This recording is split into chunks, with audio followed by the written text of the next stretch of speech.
Hello guys, वापस से आप सभी का स्वागत है हमारे इस यूट्यूब चैनल में।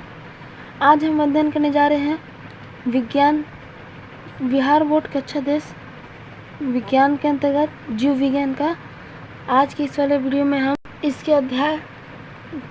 किताब के अध्याय 6 और जीव विज्ञान के अध्याय पहला जैव प्रक्रम का अध्ययन करेंगे।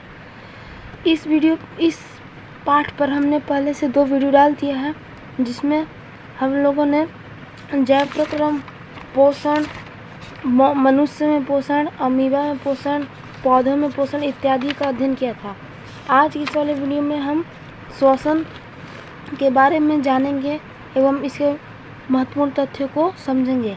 तो यदि वीडियो अच्छा लगे तो वीडियो को लाइक करिएगा और बिहार बोर्ड के सभी विषयों की पढ़ाई के लिए हमारे चैनल को सब्सक्राइब कर लीजिए, ताकि सबसे पहला नोटिफिकेशन आपके पास पहुँचे। तो बिना समय चलते हैं पाठ की ओर। तो हमारा आज का पहला टॉपिक है श्वसन।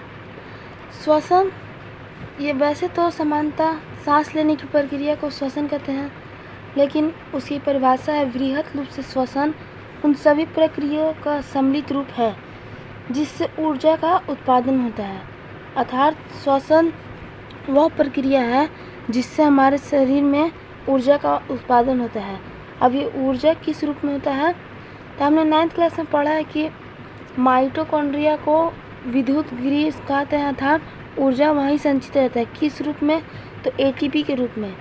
एटीपी का फुल फॉर्म होता है एडिनोसाइन ट्राइफॉस्फेट, और ये जो एटीपी है यह जैव विकास के लिए काम आता है, जो ग्लूकोज के रूप में रहता है। ग्लूकोज को कोशिकीय ईंधन भी कहा जाता है। ठीक, यहाँ श्वसन का एक समीकरण दिया है, रासायनिक समीकरण, जिसे आप कॉपी में नोट कर लेंगे। C6H12O6 + 6O2 = enzyme 6CO2 + 6H2O + ऊर्जा। ठीक, तो यह था श्वसन। अब चलते हैं आगे। तो इसी में हमारा टॉपिक है श्वसन 2 प्रकार से होते हैं। पहला अवायवीय श्वसन, दूसरा वायवीय श्वसन। तो चलिए इन दोनों को बारी बारी से समझ लेते हैं। तो यह हमारा अवायवीय श्वसन एवं वायवीय श्वसन। इन दोनों के तो नाम ही से पता चल रहा है। अवायवीय मतलब वायु ना हो, अवायवीय जहाँ वायु हो। तो पहले अवायवीय को समझ लेते हैं। इसका इंग्लिश होता है एरोबिक रिस्पिरेशन। श्वसन का इंग्लिश होता है रिस्पिरेशन। तो श्वसन की वह प्रक्रिया जो वायु की अनुपस्थिति में हो, मतलब श्वसन की वह प्रक्रिया जहाँ वायु ना हो फिर भी श्वसन हो। तो ऐसे श्वसन कौन करते हैं, तो जीवाणु, विषाणु इत्यादि। इन लोग जो भी श्वसन करते हैं, इन लोग की जो श्वसन की प्रक्रिया होती है वह अवायवीय होती है। यह वायु नहीं रहेगा फिर भी इन लोग श्वसन करते हैं। आपने देखा होगा जहाँ पे वायु की उपस्थिति नहीं हो वहीं पे ज़्यादा जीवाणु विषाणु आते हैं। ठीक, फिर दूसरा है हमारा वायवीय श्वसन। वायवीय श्वसन की वह प्रक्रिया जो वायु की उपस्थिति में हो, मतलब श्वसन की वह प्रक्रिया जो वायु में हो, जहाँ वायु हो तभी श्वसन हो सके, उसे वायवीय श्वसन कहते हैं। यह कौन करता है, तो यह हम लोग मनुष्य हम लोग करते हैं, जानवर करते हैं इत्यादि। ठीक, आशा करते हैं आपको अवायवीय और वायवीय श्वसन समझ में आ गया हो। आप इसे नोट कर ले। फिर चलते हैं अगले टॉपिक की ओर। हमारा अगला टॉपिक है वायवीय श्वसन, अवायवीय श्वसन। अब इन दोनों में अंतर स्पष्ट करना। यह एग्जाम में कई बार पूछा जाता है, तो इसे ढंग से आप कॉपी में नोट कर लीजिएगा। तो पहला हमारा वायु श्वसन में है कि O2 की उपस्थिति में होता है, अर्थात ऑक्सीजन की उपस्थिति में होता है, और यह O2 की अनुपस्थिति में होता है, मतलब ऑक्सीजन की अनुपस्थिति में होता है। दूसरा, यह माइटोकॉन्ड्रिया में होता है, मतलब इससे जो ऊर्जा प्राप्त होती है वो माइटोकॉन्ड्रिया में रहती है, और इससे जो ऊर्जा प्राप्त होती है वह कोशिका द्रव्य में होती है। फिर इसमें ग्लूकोज का ऑक्सीकरण होता है वायवीय श्वसन में, और अवायवीय श्वसन में ग्लूकोज का ऑक्सीकरण नहीं होता है।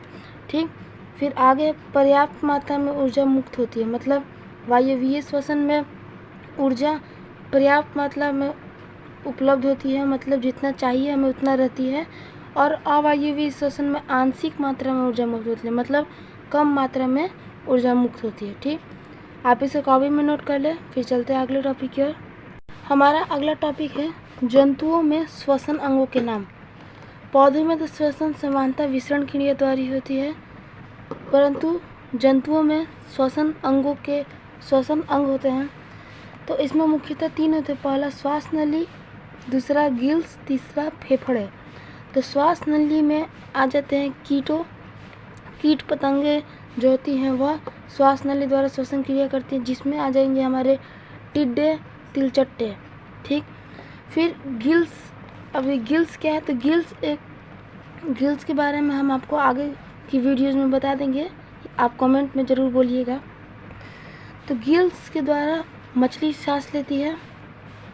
मछलियों में जैसे झींगा, सीप इत्यादि गिल्स के ही माध्यम से सांस लेते हैं। ठीक, और अंतिम में आता है फेफड़ा।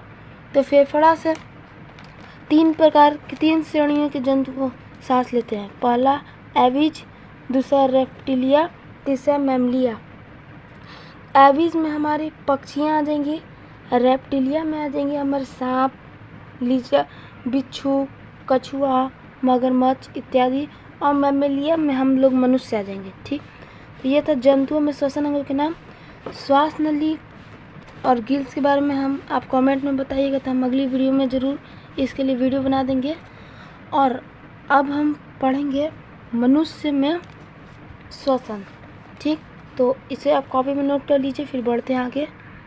हमने जीवों में श्वसन तो पढ़ लिया, अब हम मानव में श्वसन तंत्रों के नाम जान लेते हैं। तो मानव में मुख्यतः 4 श्वसन तंत्रों के नाम हैं, जिसमें से पहला है नसिका छिद्र, नॉस्ट्रिल जिसे इंग्लिश में कहते हैं। दूसरा स्वर यंत्र जिसे अंग्रेजी में लैरिक्स कहते हैं।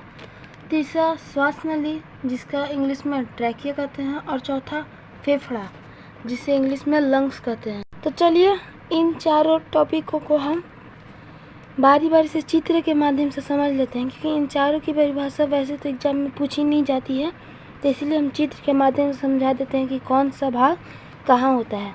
तो चलते हैं। तो ये हमारा मानव श्वसन तंत्र का पूरा तस्वीर। ठीक, तो इसमें हमने पहले लिखवाया था कि प्रमुख होता है नसिका छिद्र सबसे ऊपर। तो यह जो हमारा नाक का छेद होता है जहाँ से हम सांस लेते हैं, इसी को हम नसिका छिद्र कहते हैं। ठीक, फिर दूसरा था हमारा स्वर यंत्र या लैरिक्स।